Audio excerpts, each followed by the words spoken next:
Okay, continuing on with Chapter 8, we're looking at America secedes from the Empire, the American Revolution. Now, after the Declaration of Independence was written, obviously fighting continued between the Americans and the British forces. The British were stationed at New York City. 35,000 British set up their base of operations in New York City after they were pushed out of Boston. Obviously, this was another port for them to bring in more manpower, more weapons, and more soldiers.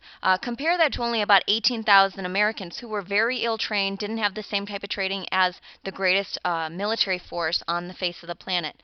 And so, obviously, the first fighting that happened at the battles of New York City, Washington was forced to escape. He was forced to leave Manhattan after he lost a majority of his troops against the British General William Howe.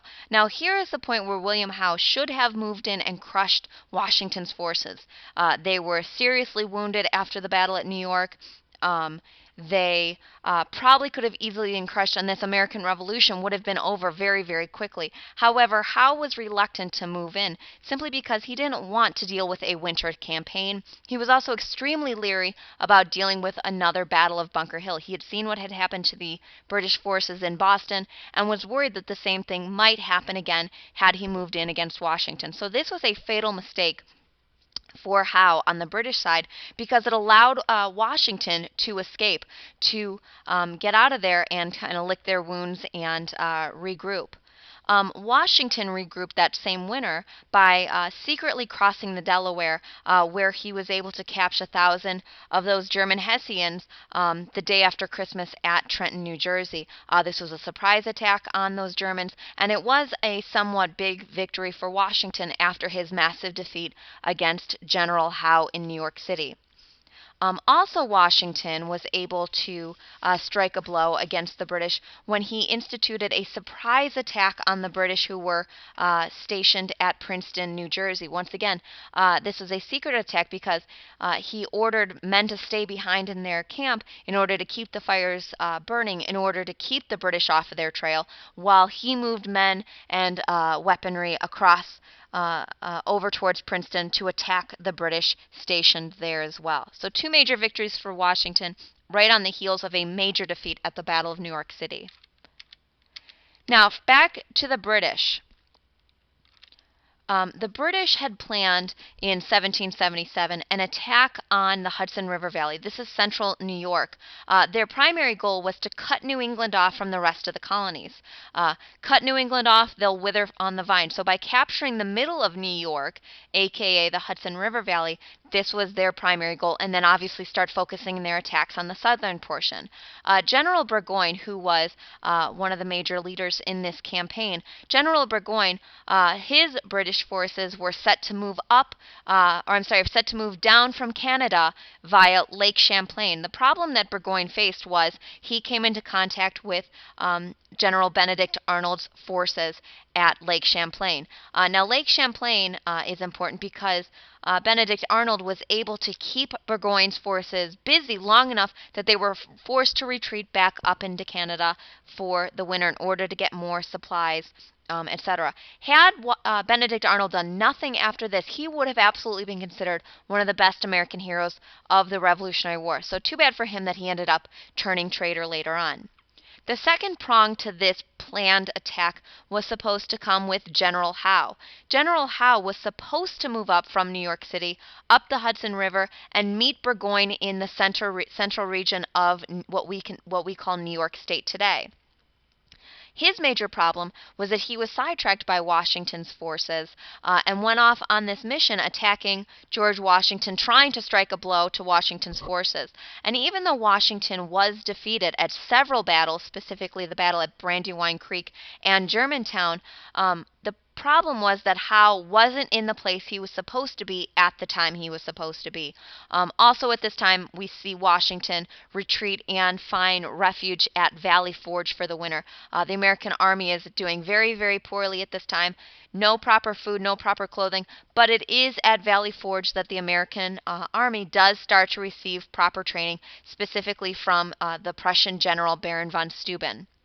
And the final part to this planned attack in 1777 was supposed to come from Colonel Barry St. Ledger, who was stationed in the Western Territory. Uh, uh, Colonel Barry St. Ledger was supposed to move his forces from the Indian Territory at the time, Ohio Valley, Michigan area, and move in from the west. So it was meant to be a three-prong attack, all three of these British generals attacking in the center of New York at the same time and crushing the American forces. The problem comes in that two of them never even showed up. Howe never showed up to the meeting point, and neither did Barry St. Ledger. So finally, in October of 1777, at the Battle of Saratoga, the only one left was Burgoyne. Burgoyne was left alone. He did not have reinforcements from these other two generals, and so he had no choice but to surrender to the American general Horatio Gates at the Battle of Saratoga. This is absolutely a turning point in the American Revolution. The result of the Battle of Saratoga cannot be overstated. It is because of the Americans' victory at the Battle of Saratoga that the French start openly sending aid, military personnel, and a lot more money to the American cause. Here you can see the planned attack of the troop movement on the part of the British that was supposed to move into the Hudson River Valley. The problem being only one of the generals showed up and thus was defeated by the American general Horatio Gates. So with these 6,000 troops that flowed in by 1780, I should say, the French are really helping the American cause. Now, the French are not interested in our political rhetoric at the time. They're not interested in creating a republic because remember, France at this time is a monarchy. The only reason France is getting involved in this is to strike a blow against the British Empire, their mortal enemy. Without the American colonies, Great Britain will seriously be weakened in the eyes of the French. So this is a major reason why the French are assisting the Americans at this time. Also at this time, Benedict Arnold, who we know from the battle at Ticonderoga, who we know from the battle at Lake Champlain, Benedict Arnold unfortunately turned traitor against the American government. He was angry that there wasn't much recognition for his involvement in the war. He was angry that he wasn't making the kind of money he should be making, and so when offered 6,300 British pounds and an officer's commission in the British Army, he took it. He was supposed to supply them with plans of the American fort at West Point. However, before this could go through, Benedict Arnold's treachery was revealed and he had to escape to the British Army. Now, after their defeat in the northern portion in the New York colony in the center part of New York after the Battle of Saratoga, the British began focusing their war plan on the southern region of America. Here we see Benedict Arnold. Now, before we move on to the southern portion, let's take a look at what was going on out west. Specifically, 1777 was known as the Bloody Year out in the Western Territories. This war was not just being fought in New England, it was not just being fought in the South, but it was also being fought in the Western Territories, the Ohio Valley being a prime example of this. The British were able to successfully divide the Iroquois Confederacy, most of them siding with the British simply because they were offered land if the British won. They promised to stop westward expansion on the part of the Americans. So most of the Iroquois Confederacy actually did side with the British, and they paid these Native Americans money for every American scalp that they produced.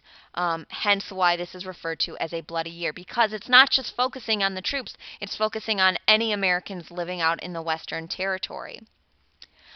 Even after the American Revolution was over and after the Treaty of Paris was signed, the warfare raging in the Western Territories between what will now become the American government and these pro-British Iroquois continued on until 1784, when finally the Treaty of Fort Stanwix ended this treaty. This is the first United States Indian treaty that was formed where these Iroquois were forced to cede or give away all of their land to the American army because they had lost.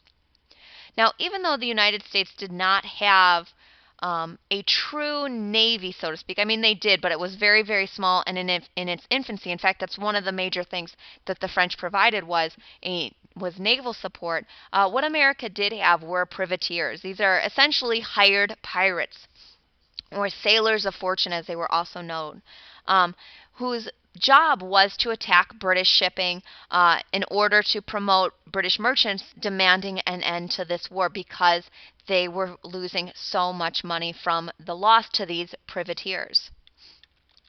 Now, down in the southern region is where we're going to focus now. Inflation at this time was at an all-time high for the Americans. Between 1780 and 1781, the American currency, or what were known as continentals at this time, were essentially worthless. About 2.5 cents on the dollar. Nobody wanted payment in American continentals because nobody knew if the Americans were going to win this war. And if they did, this paper money is garbage, essentially. So this war needed to come to an end very, very quickly for the Americans if they had any hope in winning. Now, General Cornwallis, who is the British general at this time, he found himself, after his Carolina campaign in which he faced off against Nathaniel Greene in 1781, his troops were exhausted after this campaign. So Cornwallis found himself at Yorktown, which is right on the Chesapeake Bay, waiting for reinforcements, waiting for supplies that were promised to him from Great Britain. The problem comes in that word gets out that Cornwallis's entire army is stationed at Yorktown, waiting for these supply ships to come in from Great Britain. Very quickly, George Washington's army moves down from the north.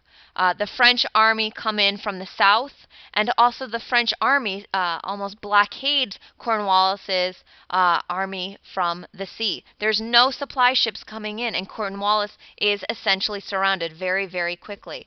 And so in October of 1781, October 19th to be exact, Cornwallis had no choice but to surrender his 7,000-man British army. Now, at this surrender, he was so surprised by this and so turned off that he ordered his drummers to play The World Turned Upside Down, because it was absolutely ridiculous in his eyes that the British army should lose such a major battle. Now, the battle at Yorktown is considered the final major battle of the American Revolution. There was spotty fighting going on after this. However, this is a final blow that cannot be recovered from on the part of the British. Okay, here you see the troop movement towards Yorktown and how very, very quickly Cornwallis, the British general, was surrounded by the American and French. So off the Americans go to Paris, yet again, to have yet another Treaty of Paris. This time, though, they were not facing off against a Tory prime minister like we'd seen with Lord North. They were facing a new Whig prime minister who was eager to get this war over and done with. There was a lot of pressure back in Great Britain for an end to this war to occur. The diplomats that the American government set were Ben Franklin, John Adams, and John Jay. They were the ones sent to create this peace treaty. They were also ordered not to sign a separate peace treaty from their ally, France. France had given them so much, and so they wanted to ensure that France stayed happy in the peace agreement. The problem is that France was not too concerned about creating an independent, strong United States of America. They wanted the United States to be independent, but they wanted them to be weak. They wanted them to be reliant on France. And if anything, France was more focused on helping Spain, who they had lured into this war a year after themselves, by promising them certain territories in America, specifically the Trans-Allegheny region, which is a mountain range. This would come into direct conflict with American settlers who wanted to settle around the Allegheny Mountains. And so John Jay, as one of the diplomats, realized what was going on and realized that the American demands were not a priority for France, and so, much to the dismay of the French, signed a separate peace treaty with the British in 1783. This is the Treaty of Paris, when he realized that France was more focused on helping Spain as opposed to helping America become a strong, independent country. Formally, Great Britain was required to identify the United States now as an independent country. They were granted land all the way up to the Mississippi River in the west, all the way north to the Great Lakes in the north, and all the way down to the northern portion of Florida in the south. This is going to be disputed later on, though. America was also required to promise not to persecute all the loyalists remaining in America at this time. However, a lot of loyalists left America after this war, moving to France, moving down to the West Indies, or even moving back to Great Britain, because even though it was promised, loyalist lands were confiscated by the new American government. America also promised to recapture all debts to Great Britain. So any merchant who still owed money to Great Britain, the new American government promised to get that money back. And that's going to be very important later on, specifically as we move closer to to the War of 1812. And with that, we see the creation of the official United States of America.